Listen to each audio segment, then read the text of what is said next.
মণিপুর নামের একটি ছোট্ট গ্রামে বিলু নামের একটি ছেলে থাকত। বিলু ছিল খুবই চালাক ও বুদ্ধিমান। পড়াশোনায় বিলু খুব ভালো ছিল।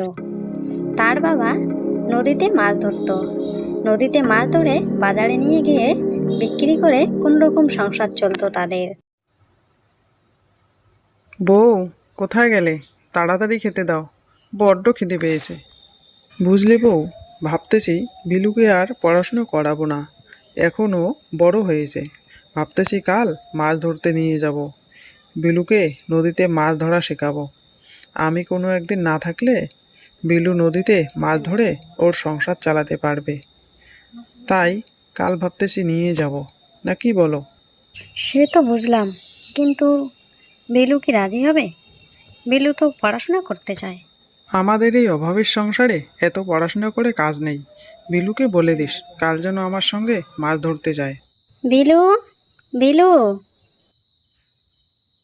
কেন ডাকছো মা?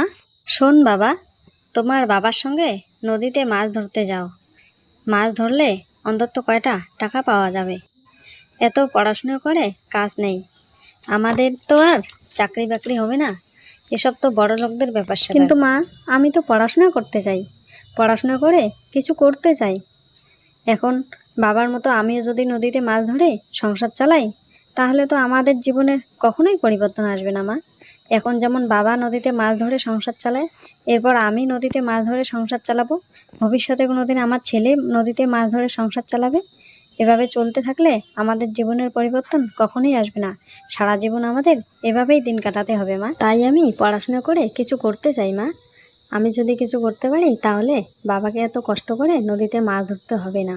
যদি আমি কিছু করতে না পারি, তাহলে ভবিষ্যতে আমার সন্তানের থেকে কি আশা করব মা? তাই আমি চেষ্টা করতে চাই। আমি না হয় বুঝলাম, কিন্তু তোমার বাবা? আচ্ছা ঠিক আছে, তোমার বাবাকে আমি বোঝাবো।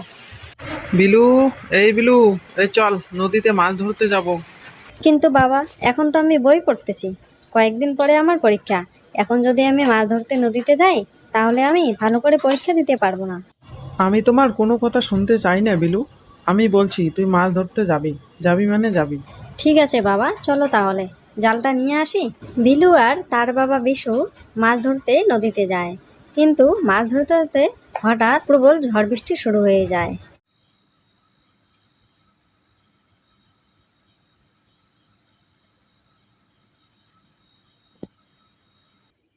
বিলু, নৌকাটা শক্ত করে ধর, ভয় পাস না, আমি আছি তো। বাবা, প্রচন্ড ঝড় বৃষ্টি, নৌকায় তো থাকাই যাচ্ছে না। আমি পড়ে গেলাম, পড়ে গেলাম, বাঁচাও, বাঁচাও, বাঁচাও। বিলু, সাহস হারাস না বাবা, নৌকোর দাঁড়টা ধরে উঠে আয়। এরপর বিলু আর তার বাবা কোনো রকমে বাড়ি আসে, কিন্তু বৃষ্টি থামার যেন কোনো নামই নিচ্ছে না। বিলু, তুই মন দিয়ে পড়াশোনা কর বাবা, এত বৃষ্টির মধ্যে তোকে মাছ ধরতে যেতে হবে না, তুই মন দিয়ে পড়াশোনা কর। এই বৃষ্টির মধ্যে বিলু আরও বেশি বেশি করে পড়াশোনা করা শুরু করে দিল, কিন্তু বৃষ্টি থামার কোনো নামই নিচ্ছে না। এই মনেশ, চল মাছ ধরতে যাই, নদীতে অনেক মাছ হয়েছে। ভাই, মাছ তো ধরবো ঠিক আছে, কিন্তু আমাদের চাষের জমির কি হবে? বৃষ্টির জন্য সব ফসল তো নষ্ট হয়ে যাচ্ছে। আমাদের কৃষকের ফসল নষ্ট হলে আর তো কোনো উপায়ই থাকে না।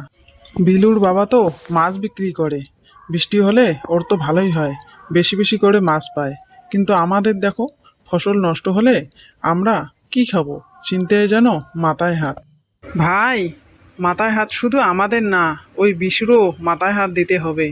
ওর বাড়িতে দেখো নাই নদীর পাড়ে, না জানি কখন বন্যার জল ওর পুরো বাড়িতে ভাসিয়ে নিয়ে যায়। আমাদের তো বৃষ্টির জলে ফসল নষ্ট হবে, কিন্তু বাড়ি থাকবে। কিন্তু বিশুর দেখো, পুরো বাড়িটাই না জানি কখন ভেসে নিয়ে যায়। কি গো, বসে আছো যে? আজকে মাছ ধরতে যাবে না? মাছ ধরে আর কি হবে বউ, যদি বাড়িটাকেই বাঁচাতে না পারি? নদীর জল বাড়ছে তো বাড়ছেই, না জানি কখন বাড়িটা ভেসে নিয়ে যায়। হ্যাঁ গো, বাড়িটাকে বাঁচানোর কি কোনো উপায় নেই? কারো কাছে সাহায্য নিলে হয় না? এই সময় মানুষ আর কি করতে পারে বউ?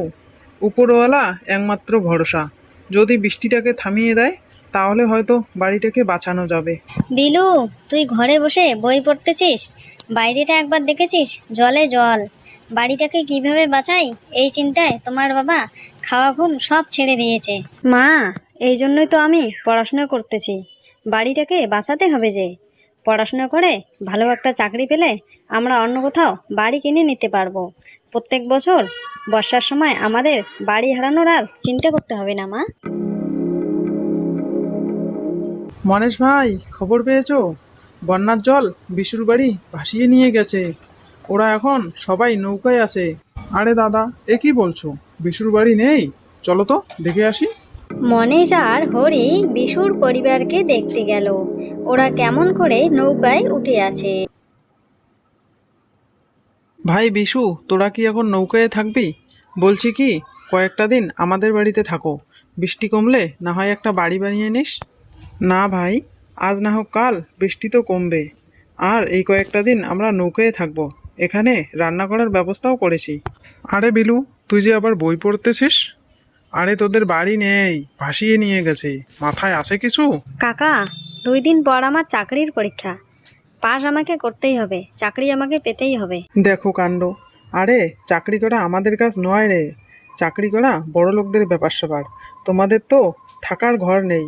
পড়াশোনার ভূত মাথা থেকে বের করে একটা বাড়ি বানানোর চেষ্টা কর। আরে হরি দাদা, কথায় আছে না, ছেঁড়া কাতায় শুয়ে থেকে লাখ টাকার স্বপ্ন দেখা?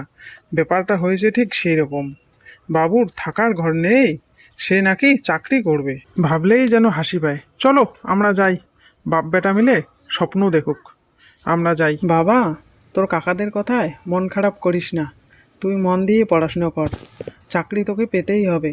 তুই চাকরি পেলে তোর কাকাদের এইসব কটু কথা বলার জন্য তোর কাকাদের মাথা এমনিতেই নিচু হয়ে যাবে। কিছু বলার দরকার পড়বে না। দেখতে দেখতে বৃষ্টি থামলো, মেঘলা আকাশ সরে গিয়ে আকাশে সূর্য দেখা দিল।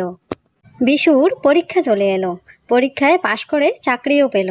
তাদের বাড়ি নিয়ে আর কোনো চিন্তা রইল না।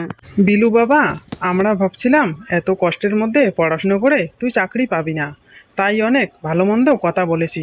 কিন্তু তুই দেখিয়ে দিয়েছিস, এত কষ্টের মধ্যে থেকেও মন দিয়ে পড়াশুনো করে বংশের মুখ উজ্জ্বল করেছিস। কাকা, কথায় আছে না, ইচ্ছা থাকলে উপায় হয়, ব্যাপারটা হয়েছে ঠিক সেই রকম।